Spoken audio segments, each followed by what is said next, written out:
Should open these so there's a little more light. Good morning, it's Catherine with Grief Inspired.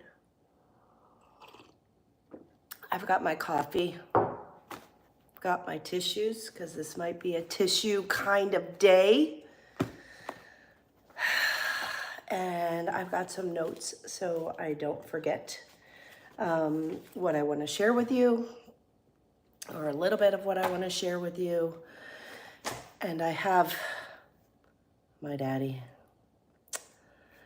So I want to talk today about Father's Day grief for all of you who are either grieving fathers or who are grieving a father. For me, today, this is the first Father's Day without my father. And so there are a lot of raw emotions happening. I feel very vulnerable here. And, I contemplated, like, do I even do this video? Because am I going to be in any shape to actually give you something of value? And I think that what I decided ultimately is to, yes, to speak to you this morning, because I come off in a lot of my videos as being super uber positive, and I want us all to believe, right? The title to this channel is Grief Inspired. I want you to be inspired. The tagline is keep on living, because I want to help you move forward. And so I want to show you that that's what I'm doing too. And sometimes I only show you guys my strongest moments, because I have the ability to curate what I share with you here. But today is a little bit more of a vulnerable kind of day. Yeah. And so, well, let me just start by talking about this guy. This is my daddy. He died last July 29th. So the anniversary of his death is also coming up in the not too distant future. And I was talking with a friend recently, because I realized that I've never really been one for, the anniversary days. Like I never fundamentally believed that these days, whether it be the holidays or the anniversary of their death or their birthday, that these days were any harder. Because every day is hard when you're missing someone, when you wish somebody was here with you, when the gravity sinks in that you're never going to talk to them again. And you're not going to see them. And you're not going to hug them. And so it's interesting that I had a conversation yesterday with one of my friends about, well, I don't think that today is going to be any harder, because all the days are hard and this is just a day. But for some reason, today is harder. So what I don't know, and I would love to hear your opinion on, is why do you think that the holidays are somehow a little bit harder, those special days? We talked about, I didn't in particular spend a lot of actual Father's Days with my dad, because we lived, pretty far apart. I was in California, he was in North Carolina for a lot of years, the last 20 years actually. And so I always went on Christmas. So I wasn't ever really around necessarily for Father's Day. There was cards, there was gifts, there was the call to say, hey, thanks for being my dad. Those kind of things. But today, I'm reminded of all of the things before. And I don't even know if I'm going to be able to talk about any of them. But I remember our relationship. I'm the youngest of 7. And I remember our relationship when everyone else was gone. I had gone to college and I decided to move back home. So I came back home as what I thought was being an adult. I don't know if in college, if you're an adult or not. Technically you are. But again, from the vantage point that I sit at, there's a lot to learn as we get older. And I still feel a little bit like a kid, and there's so much more to learn. But that was a really special time because I got him kind of to myself. I got him one-on-one. We connected as adults, which was very different. It was really the first time that I saw him as a human rather than as the hero that we grow up with as a child, looking to our parents as these perfect beings that know everything and are all powerful and can make anything happen and have all the answers. And that was a difficult time for me because he lost his job and he lost his sense of identity. He lost his purpose. He was older at the time. I don't know exactly how old he was, but I know he was worried about getting another job. He was worried about, having enough money. I didn't really understand the magnitude of that at the time. But I saw the man who was so powerful in my eyes become weak and vulnerable and human. And I feel bad because I guilted him for that. And I wanted him to fight harder, which he ultimately did. And, he got back on his feet and everything was fine.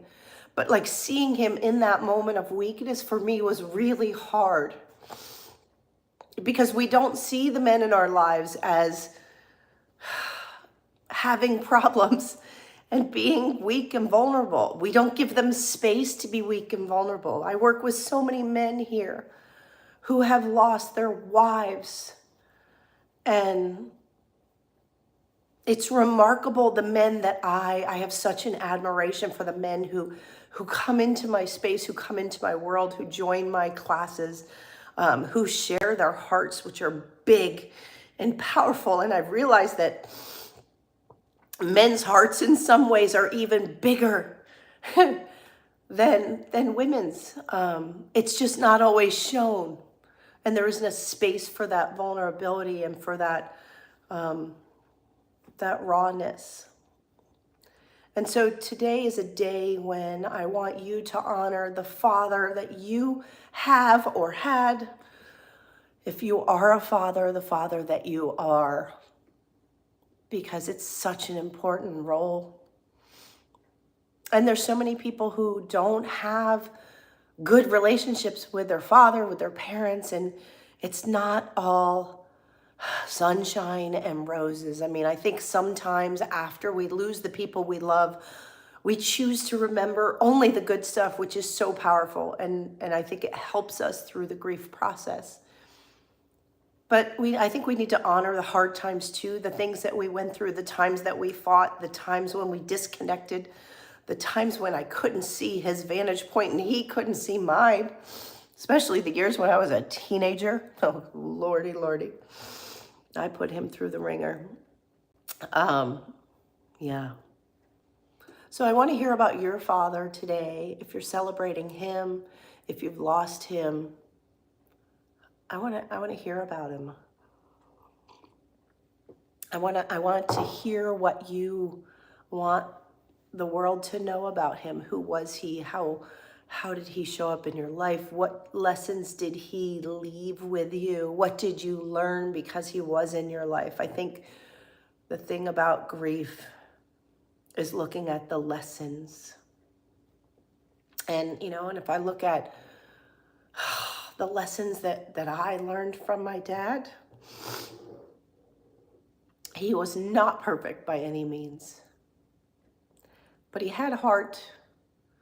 He was way more sensitive in a good way than I think we gave him credit for. We faulted him sometimes for being too sensitive. I mean, people say that I'm too sensitive. Look at me, I'm crying on YouTube.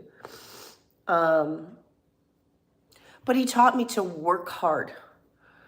He taught me to keep going, to not give up. He taught me how to make a decision,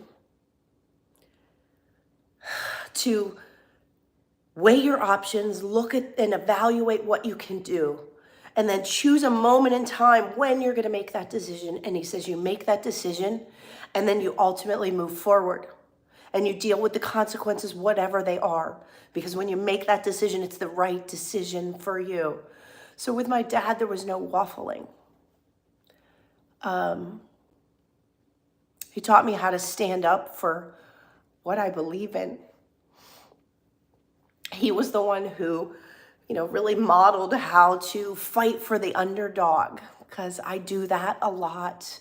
I want to fight for the people who are less strong in a sense than I am, who have been wronged, who deserve more.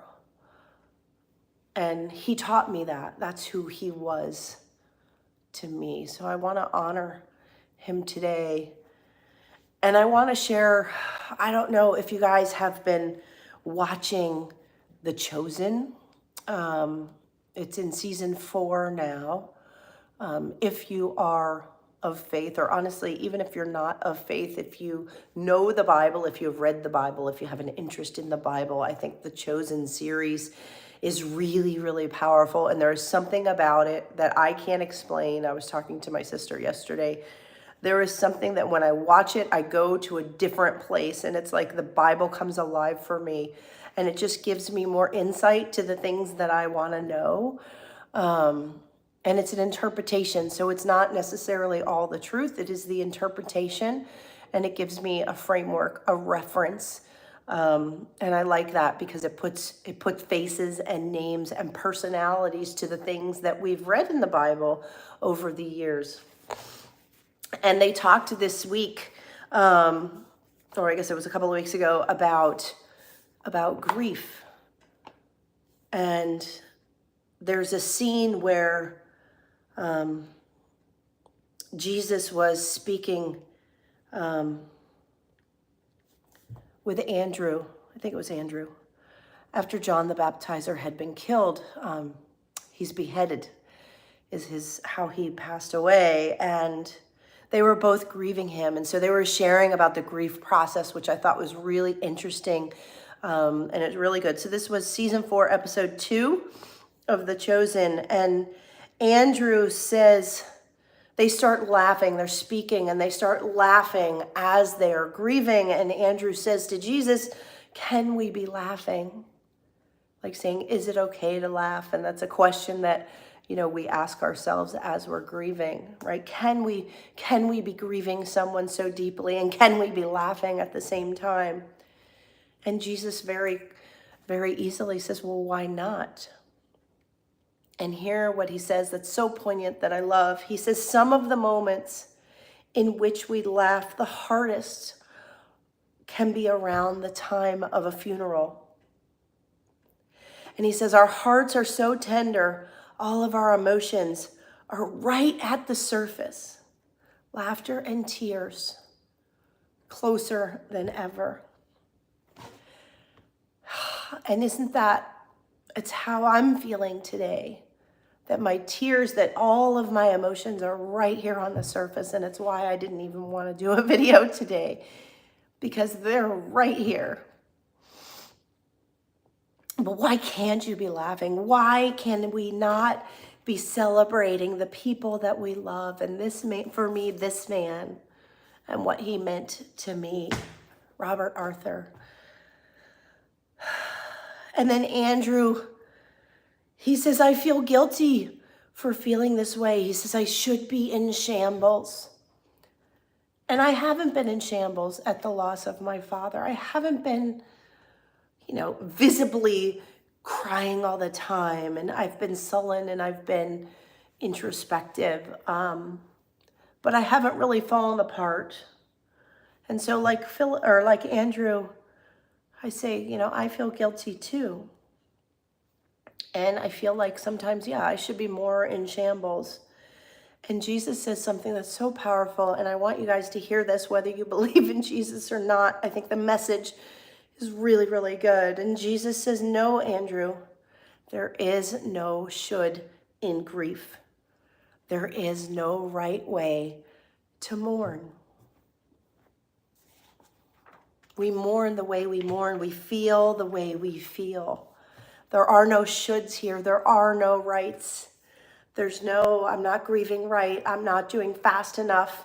I should be feeling this way. I should be feeling that. Jesus says, no, there are no shoulds. And I wholeheartedly believe in that.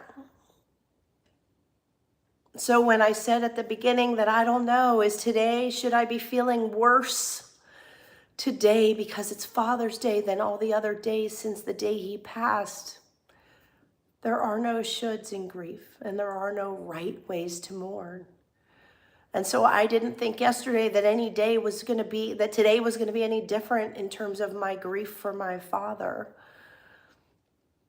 But actually it is. And so I'm not going to make myself wrong. I'm going to do the things that I intended to do today because I have a lot going on in my life, and I decided to do this for all of you, and maybe for me a little bit, and for him, to honor him, and always, always for Jackson, who's the reason why I got to here, and who has taught me so much about grief, and whose father is grieving him today, which also hurts my heart.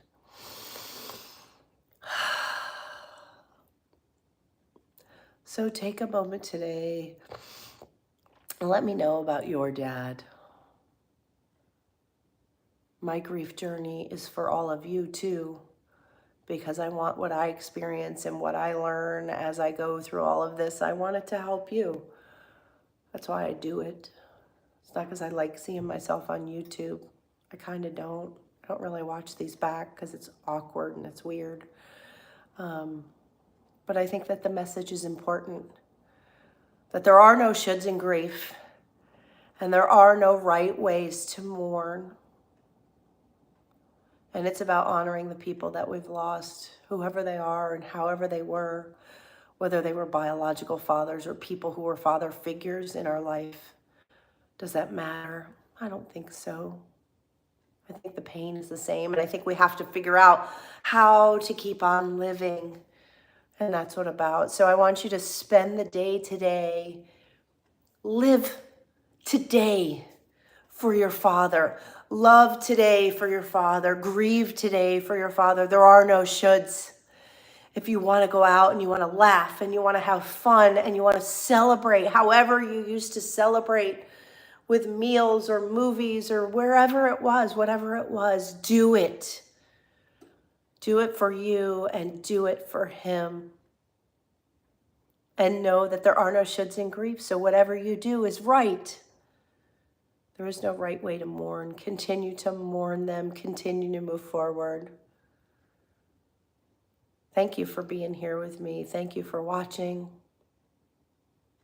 And have a happy Father's Day.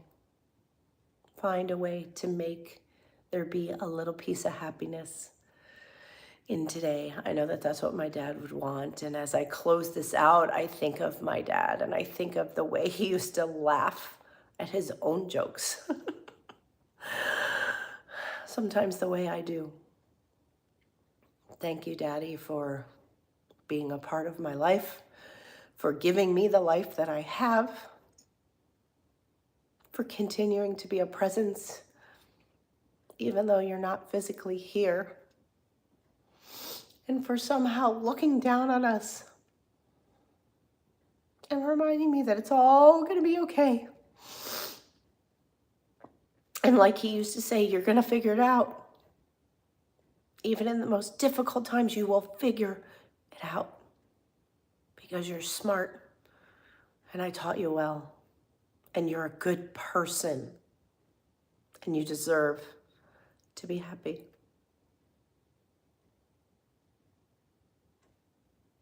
Thanks for being here. Let me know how you're doing and we'll talk to you all soon. Don't forget, I don't even know how to cancel this. Do not forget to reach out to me at griefeinspired@gmail.com. Subscribe to this channel. Facebook. Find me on Facebook. Be part of my group. Answer the questions. Get in there. Know that it's a safe place. We're not going to let anybody in there who's not going to be positive, who's not going to be respectful of what you're going through, who's not going to add to you in a positive way. That is what our support is about. That is what our group is about. It's about grief, but it's about being connected with other people, understanding, validating our own grief, learning from other people, learning about ourselves, learning about our life, learning about our loved one. That is what we do here. So keep grieving, keep moving forward, keep on living. Thanks for being here. Bye.